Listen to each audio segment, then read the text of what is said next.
السلام عليكم يا أحلى متابعين. بنبدأ كلامنا بالصلاة على النبي عليه أفضل الصلاة وأتم التسليم، وما تنسوش دعمنا باللايك والشير للفيديو والاشتراك في القناة وتفعيل الجرس علشان يوصلكوا إشعار بكل جديد بنعمل.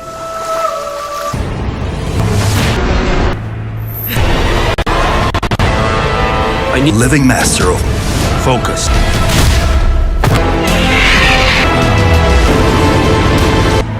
No prophecy or weapon. الفيلم ده بيحكي عن حرب دايرة بين البشر وكائنات تانية شبه الوحوش، وبنشوف وقت الحرب دي مسؤول ملكي من مدينة اسمها مالات بيهرب بسلاح كبير من المدينة، لكن بيوصل لوحش وبيحاول ياخد منه السلاح ده، بس الجسر اللي بيكونوا واقفين عليه بيتقطع وبيقع المسؤول الملكي والطفل اللي معاه في البحر.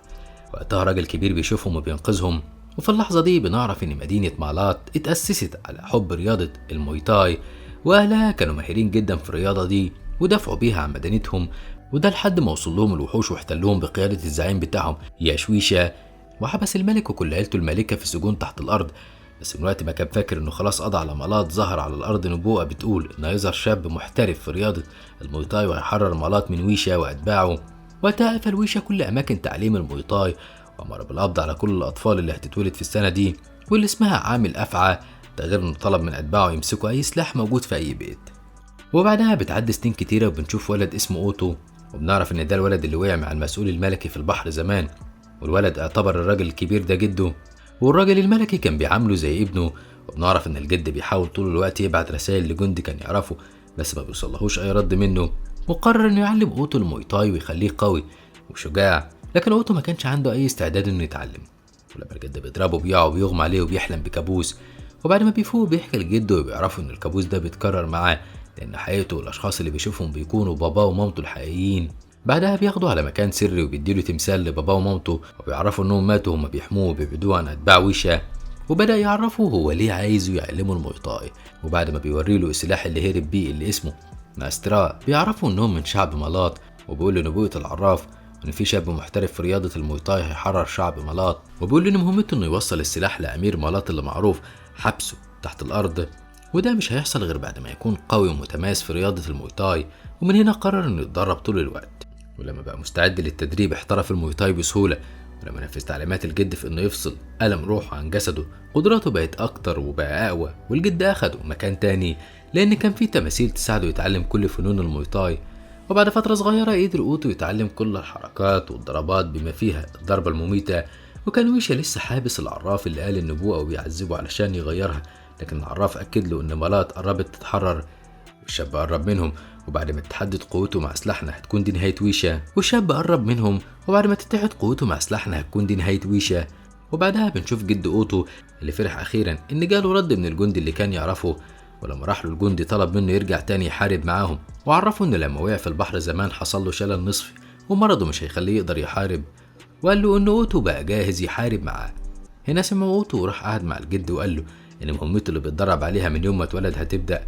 بعدها قرر يسلم سلاح ناينستيرا للجندي ويوصله هو للأمير، وأول ما الجندي عرف إن السلاح معاه خرج وولع إضاءة في السماء، لكن الحظ الجد وأوتو شافوه وبسرعة لقوا قدامهم كور بتحدف عليهم، وجي وحوش من أتباع ويشا، وكده الجد عرف إن الجندي خاني وهو اللي سلمه لويشا علشان يسرق السلاح. لمح البصر بدأ جد أوتو وأوتو يواجهوا الوحوش، ولما فقدوا الأمل في إنهم يهزموهم هرب الجد أوتو مع السلاح، وأكد عليه إنه آخر أمل لشعب مالات. وقتها هرب أوتو ما كانش فاهم أهمية سلاح غريب ملوش أي لازمة إنه يفرقه عن عيلته ويقضي على شعب بالكامل، بس بعد ما افتكر كلام باباه وجده قرر يكمل وينقذ شعب مالات، واستعد للمهمة ومشي في اتجاه مالات لحد ما وصل لمدينة فيها ناس كتيرة، وكل ما يسأل حد فيها عن الطريق لمالات يخاف يرد عليه ويقولوا عليه مجنون وعايز يروح للنار برجليه. في الوقت ده كان ويسا أمر أتباعه يقضوا على أوتو، وبعد ما ياخدوا منه السلاح يموتوه. وبالنسبة لأوتو هو ماشي في المدينة اتفاجئ بقرد سرق منه السلاح، وهو طبعا راح وراه، بس قبل ما يمسكه وصل له وحش واخده وهربه على مركب، وبسرعة راح وراهم. ولما دخل المركب وشاف فيها وحش حابس بنت جميلة في قفص، وبعد ما دور في المركب شاف القرد والوحش، ولما طلب منهم السلاح بتاعه الوحش ما يعرفش القرد سرقه، وكان بيمسكوا علشان يلحقوا السفينة قبل ما تطير وما بيتكلموا. ولما ظهروا الوحوش اللي على السفينة بدأوا يهاجموهم. هنا أوتو اشترك مع القرد والوحش، وفجأة ظهرت قدامهم البنت اللي كانت محبوسة، وهما بيفكروا خرجت ازاي. البنت كانت استدعت سفينة القراصنة اللي عليها نزلوا للوحوش وقضوا عليهم، بس زعيم الوحوش قرر يقضي عليهم وخرج لهم أقوى وحش عنده، اللي أول ما القراصنة شافوه هربوا بسرعة. ورجعوا مركبتهم ومعاهم اوتو والقرد والوحش صاحبهم. لكن البنت ما لحقتش تهرب والوحش كان هيموتها، لكن الشجاعة اتملكت من اوتو ورجع لها وحاول يضرب الوحش. ولما الوحش ضربه واوتو فضل مصمم يهزمه، خرج سلاح ناينستيرا شرارة قوية جدا اتحدت مع اوتو وادت له 3 قوى قدر يهزم بيهم الوحش وبعدها اغمى عليه. ولما فاق لقى نفسه محبوس مع الوحش في قفص على مركب القراصنة، والوحش عرفه ان اسمه اسانسي وقال له ان السلاح اتصنع مخصوص لابطال المويتاي وهو اللي بيدور على الشخص اللي يتحد معاه، ولازم يكون عنده 9 حاجات. الحاجات دي تشمل الذكاء والشجاعة والصلاح والشخصية القوية والسعي للعدالة، ده غير الأخلاق والغيرة والقوة وأهمهم الهدوء. وكل ما الشخص يمتلك صفات أكتر كل ما السلاح بيديله قوة أكتر. وتستغربوته من كلامه وسألوا عن السبب اللي مخلي الوحوش يهاجموه مع إنه شبههم. وهنا أسانسي قال له إنه كان من أتباع ويشا، لكن بعض الأتباع التانيين اتهموه بالكذب فويشا أمر بنفيه. وهو في الطريق قابل القرد ده واللي كان أمير مملكة القرود، وويشا دمر مملكتهم، ومن وقتها كملوا طريقهم مع بعض. في وسط الحوار ده وصلت لهم البنت اللي عرفوا إنها زعيمة القراصنة واسمها لان، وبعد ما رجعت لوتو سلاح ناينستيرا قالت له إنها تتحد معاهم علشان يهزموا الوحوش، وقالت لهم إن ويشا هاجم سفينتهم من فترة وموت باباها وكمان خطف أخوها وهي عايزة تنقذ أخوها. في الوقت ده كان ويشا مخلي العرافة بتاعته تعذب كل العيلة المالكة لمدينة مالات علشان يعترفوا مين فيهم الأمير أخو لان، لأن ويشا فاكر إنه لو موت الأمير سلاح ناينستيرا مش هيكون له أي لازمة. ولما بيدرك ويشا إن كل العيلة المالكة مش عايزين يعترفوا عن الأمير، أمر العرافة تموتهم كلهم. وهنا ظهر أخو لان علشان ينقذهم، بس العيلة وقفوا واحد ورا التاني، كل واحد اعترف إن هو الأخ. بس بعد فوات الأوان لأن ويشا كان خلاص عرفوا وأمر العرافة تموته، لكن هي فضلت تستنى 3 أيام وبعدها تموته. وفي اللحظة دي كان وصل لمركب القراصنة أتباع ويشا هم بيحاربوهم القراصنة وما قدروش عليهم، ومن كتر عددهم المركب وقعت بهم واتكسرت.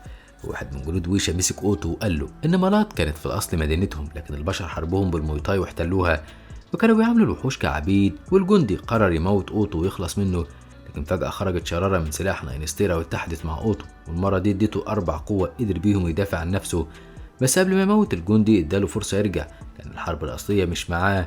وقتها الجندي استغرب من تصرفه لأنه غير البشر اللي اتعامل معهم قبل كده، وقال له إنه لازم يوصل مالات قبل 3 أيام لأن العرافة هتموت كل اللي اتولدوا في اليوم ده. هنا اجتمع اوتو مع لان واسانسي وفضلوا يفكروا في حل يوصلهم لمدينة مالات بسرعة. وما بيتكلموا بقى افتكر ويشا ان باباه كان قايل له على نفق سري بيوصل المدينة، واخد لان واسانسي وراحوا مكان النفق.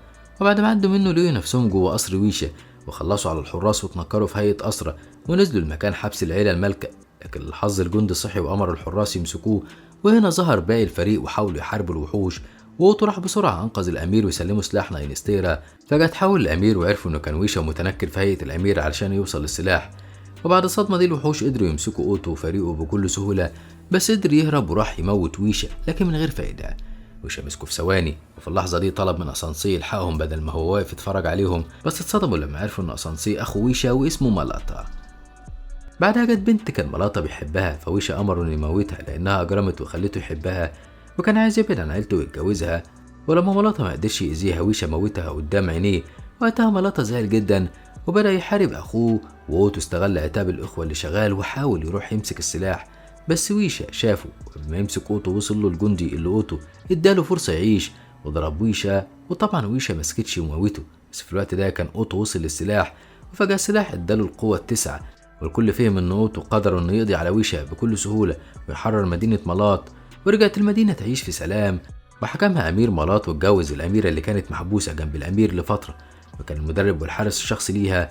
لكن بعد ما احوال المدينة استقرت سابه ورجع للمكان اللي كان عايش فيه مع باباه وجده، ورجع تاني يعيش بهدوء. اما القرد الامير رجع لمملكة القرود تاني وبقى هو الملك، ولان كمان لقت اخوها واتجمعوا من تاني. وبالنسبة لمالاتا عاش الامير في سلام في مدينة مالات. وبكده يخلص الفيديو بتاعنا النهاردة. لو عجبك ما تنساش دعمنا باللايك والشير للفيديو، وما تنساش الاشتراك في القناة وتفعيل الجرس علشان يوصلكوا اشعار بكل جديد بنعمله.